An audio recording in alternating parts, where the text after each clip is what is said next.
Mga diskaya, tikom na, Romualdez bumisita sa ICI. Determine the truth and to give all the facts and information. I will be here to help in any way to speed up the resolution of the fact-finding and investigation of the ICI. So yung si Representative Ayan na nga, umattend na si Notorious B.I.G. dating House Speaker Martin Tambalos Los Romualdez, complete with his hearty smile and carefree attitude despite numerous corruption accusations na ibinabato sa kanya.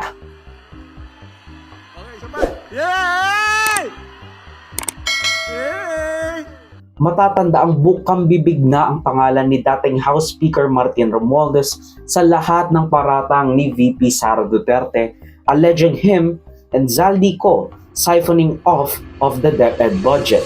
Ang budget ng Pilipinas ay hawak lang ng dalawang tao.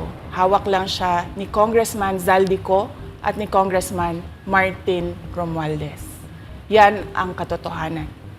So maiintindihan niyo, 'di ba? Bakit pa tayo magbo-budget hearing para sa Office of the Vice President? Dalawang tao lang naman ang nasusunod sa budget ng bayan natin. To the most recent one, where Romualdez and Zaldico was name-dropped by the Diskayas among other officials at apparently some supposed whistleblower, or at the very least, nagagamit ang kanyang pangalan. Sinasabi nila na, in the name of the House Speaker's office, kailangan mong maglagay ng datong, kailangan mong maglagay ng porsyento para kay Speaker.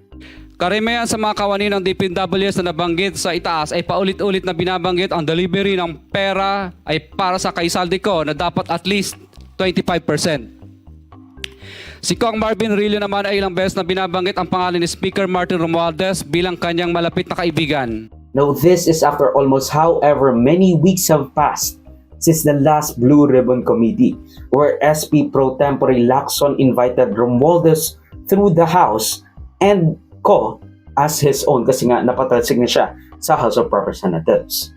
By the way, mukhang babalik na naman si Senate President Pro Tempore Ping Lacson as the Blue Ribbon Chairperson. We had a series of talks